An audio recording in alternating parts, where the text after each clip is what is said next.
कि हिंदुस्तान का मुसलमान जो है सारा जो है नमक हराम है। बच्चे को देख के वोट करना है, अबरी बच्चे के भविष्य को देख के करना है। इस बार बीरपुर विधानसभा में आपका वोट किसे? पवन जी को। अपर्णा तो खैर यहाँ की है ही नहीं है, उनको तो खैर यहाँ की जनता नकार चुकी है। यहाँ बाहर की आई हुई को जो है हम लोग नहीं सपोर्ट करेंगे और नहीं वोट करेंगे। अब हमारा कोई रहनुमा नहीं है, पूरा भारत में रहनुमा नहीं है। 1.5% वाला का रहनुमा है, 2% वाले का रहनुमा है, 5% वाले का रहनुमा है, लेकिन हमारा 17 पॉइंट जो है 18% की आबादी हमारा रहनुमा कोई नहीं है। बीरपुर से विधानसभा में जो है जनसुराज का जो कैंडिडेट अभी आया हुआ है, जो कि हम लोग का पुराना ताल्लुकात उनके घर से ही है। अभी जो आए हुए हैं प्रेजेंट में हम लोग जो अल्पसंख्यक समुदाय का जितना भी लोग है सब जो है उनके साथ में है। पवन भाई मेरे जीत के आ जाएंगे, उसके बाद हम उससे मांग रखेंगे, लेकिन कोई नहीं। जो है आरजेडी वाला धुलवाया, फिर बीजेपी वाला धुलवाया और बीजेपी को वोट देते हैं, मुसलमान देते हैं। जब देता है सर 8% खुद मोदी जी स्वीकार करते हैं कि 8% मुसलमान वोट देते हैं हमको बिहार में, 15% 14% उत्तर प्रदेश में वोट मिलता है उनको। लेकिन सब चूतिया बनाने की बात है, उल्लू बनाता है मुसलमानों को। बाहर निकल के माँ बहन बस्ता छाप का बटन दबावे और जन स्वराज पार्टी को ऊपर बनावे, बिहार की सरकार में भेजे। मुसलमानों का मत नहीं चाहिए, मुसलमान नमक हराम है, सारे क्लियर भाषण देता है वो। का जो चुनाव हुआ था उसमें 12% जो है पूरे बिहार का मुसलमान भारतीय जनता पार्टी को वोट दिया था, और जो भी वोट का कटिंग बीरपुर विधानसभा में हुआ था वो आरजेडी का हुआ था, बुलो मंडल का हुआ था। उस वोट का कटिंग करके हम लोग ने इंजीनियर शैलेंद्र को वोट दिलाया था। और फर्स्ट दफा 2010 में अगर बीरपुर विधानसभा में कोई भारतीय जनता पार्टी का अगर झंडा को लहराया था तो इंजीनियर शैलेंद्र लहराया था। लेकिन पंचवर्षीय गुजरने के बाद 2014 का जब चुनाव आया, मोदी जी जब हिंदुस्तान के अंदर में प्राइम मिनिस्टर बने तो उनका सगुफा कुछ और होने लगा। सबका साथ सबका विकास, लेकिन ये एक सिर्फ जुमला है। तो उम्र फैक्टर लगा करके जो है अटल जी को खत्म कर दिए, अडवाणी जी को खत्म कर दिए। नमस्कार, आप देख रहे हैं इनकलाब इंडिया और मैं हूं रोशन सनगाई। अभी अब जो हमारी उपस्थिति है बीरपुर विधानसभा के नारायणपुर में है। आइए यहाँ की जनता से जानते हैं कि वो इस बार किन मुद्दों पे वोट कर रहे हैं। क्या नाम हुआ आपका? मोहम्मद मुर्शिद अंसारी। इस बार वोट कीजिएगा? जी जरूर करेंगे। किन मुद्दों पे वोट कर रहे हैं? मुद्दा ये है कि बच्चे को देख के वोट करना है, अबरी बच्चे के भविष्य को देख के करना है। आज जो बच्चा जो है शिक्षित नहीं है, प्रशांत जी का कहना है कि हम जो है बच्चे पे जो पढ़ाई है इस पे ज्यादा ध्यान देंगे, इसलिए प्रशांत जी के इस विचार से हम बहुत खुश हैं। और दूसरा है प्लाइन का, लोग जो है जो एक प्रदेश से दूसरे प्रदेश रोजी रोटी के लिए जाते हैं, खास करके हमारे मुसलमान भाई ज्यादा प्रदेश खटते हैं, इसमें उनको रोजगार है नहीं, बाहर जाना पड़ता है। इन पे प्रशांत जी बोले हैं कि 15 से 12 हजार रुपया के लिए आपको बिहार छोड़ के दूसरे राज्य जाना नहीं पड़ेगा। इस बार बीरपुर विधानसभा में आपका वोट किसे? पवन जी को। और सभी पढ़ते हैं, अपर्णा भी है, इंजीनियर कुमार शैलेंद्र है। अपर्णा तो खैर यहाँ की है ही नहीं है, उनको तो खैर यहाँ की जनता नकार चुकी है। यहाँ बाहर की आई हुई को जो है हम लोग नहीं सपोर्ट करेंगे और नहीं वोट करेंगे। आपका शुभ नाम क्या हुआ? मोहम्मद समीम अख्तर हुआ। इस बार वोट डालिएगा? वोट डालेंगे। किन मुद्दों पे वोट कर रहे हैं? मुद्दा हमारा बहुत पुराना है। पुराना किया है कि हम लोग जितना अल्पसंख्यक समाज के लोग थे सब रोज जो है गठबंधन में रहे, लालू जी के साथ रहे, तेजस्वी जी के साथ रहे।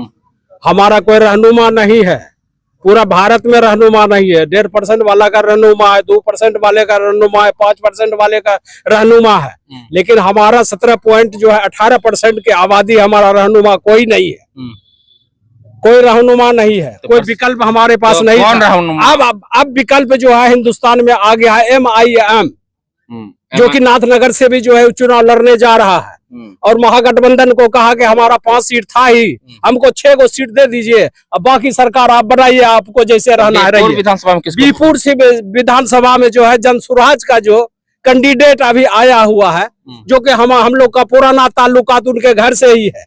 अभी जो आए हुए हैं प्रेजेंट में हम लोग जो अल्पसंख्यक समुदाय का जितना भी लोग है सब जो है उनके साथ में है। क्या नाम हुआ कैंडिडेट का? कैंडिडेट का नाम हुआ पवन कुमार चौधरी जी। आपका शुभ नाम क्या हुआ? नाम रियाजुल खान। इस बार वोट दीजिएगा? देंगे। किन मुद्दों पे वोट कीजिएगा? यही मुद्दा है, विकास नहीं हो रहा है किसी के, आएगा तो विकास करेगा। तो बोले मुस्लिम समाज तो महागठबंधन को वोट है, जो जनसुराज में सब देख रहे हैं। सब दे रहा था ना, अब इसी को देखना है। अब इसी को। क्या नाम हुआ आपका? मेरा नाम इंसान अली हुआ। तो इस बार किन मुद्दों पे वोट कीजिएगा? देखिए, मेरा मुद्दा तो पुराना जो बोल दिया शमीम अख्तर जी, मेन मुद्दा तो वही है। लेकिन अभी जो हमारे जन स्वराज जी आए हैं पार्टी में, और उसके खिलनायक मुख्य जी जो है अभी पवन जी, उनके बातों विचारों और विकास के जो बात कही है, उन विचारों पर हम मुसलमान माइनॉरिटी जो है इस बार इसको फुल बहुमत से वोट देने के लिए तैयार है। मांग भी कुछ रखे हैं? कोई मांग अभी नहीं, जब पवन भाई मेरे जीत के आ जाएंगे उसके बाद हम उससे मांग रखेंगे, लेकिन अभी कोई नहीं। क्या चाचा इस बार वोट डालिएगा? बिल्कुल डालेंगे। किन मुद्दों पे वोट कीजिएगा? वो मुद्दा तो यही, सब दिन झोला ढुलवाया हम लोगों का, कोई उद्दिष्ट कौन झोला ढुलवाया आपसे? ढुलवाया, आरजेडी वाला ढुलवाया, फिर बीजेपी वाला ढुलवाया। और बीजेपी को वोट देते हैं? हम मुसलमान देते हैं? जब देता है सर, 8% खुद मोदी जी स्वीकार करते हैं कि 8% मुसलमान वोट देते हैं हमको बिहार में। 15%, 14% उत्तर प्रदेश में वोट मिलता है उनको। लेकिन सब चूतिया बनाने की बात है, उल्लू बनाता है मुसलमानों को। आपका क्या मांग है? मेरा मांग ये है, आज जो जन स्वराज की पार्टी के जो कार्यकर्ता है एकदम लगा हुआ है कि घर घर से बाहर निकल के माँ बहन बस्ता छाप का बटन दबावे और जन स्वराज पार्टी को ऊपर बनावे, बिहार की सरकार में भेजे, ताकि हमारे बच्चे जो है कल स्कूल जा सके। इनको लालच नहीं है। अच्छा, यहाँ के जो विधायक, वर्तमान विधायक कुमार सलेंद्र, उनके बारे में क्या कहना चाहते हैं? कुमार सलेंद्र का तो भाषा ही उसका अलग है। क्या है भाषा? तो यही, वो तो साफ बोलता है हमको मुसलमानों का मत नहीं चाहिए, मुसलमान नमक हराम है। सारे क्लियर भाषण देता है, वो मंच पे बोलता है सब बात। क्या बोलना चाहते हैं वर्तमान विधायक के बारे में? वर्तमान विधायक के कार्यकाल को किस तरह देखते हैं? वर्तमान विधायक को अगर पूछते हैं उसके बारे में, तो 2010 का जब चुनाव लड़ा था तो उस समय हम लोग सक्रिय हुए थे इंजीनियर शैलेंद्र के पक्ष में। और 2010 का जो चुनाव हुआ था उसमें 12% जो है पूरे बिहार का मुसलमान भारतीय जनता पार्टी को वोट दिया था। और जो भी वोट का कटिंग बीपुर विधानसभा में हुआ था वो आरजेडी का हुआ था, बुलो मंडल का हुआ था। उस वोट का कटिंग करके हम लोग ने इंजीनियर शैलेंद्र को वोट दिलाया था।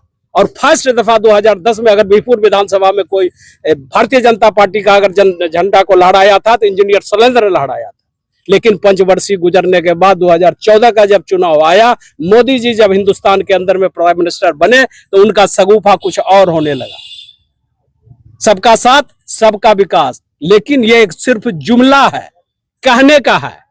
मुसलमान तो वोट अभी भी जो है, जो जहां है वो दे भी रहा, लेकिन अगर उसको कितना भी वोट अगर क्यों नहीं दे देगा, लेकिन उसको यकीन नहीं होगा कि मुसलमान हमको वोट दे रहा है। सच्चाई यही है।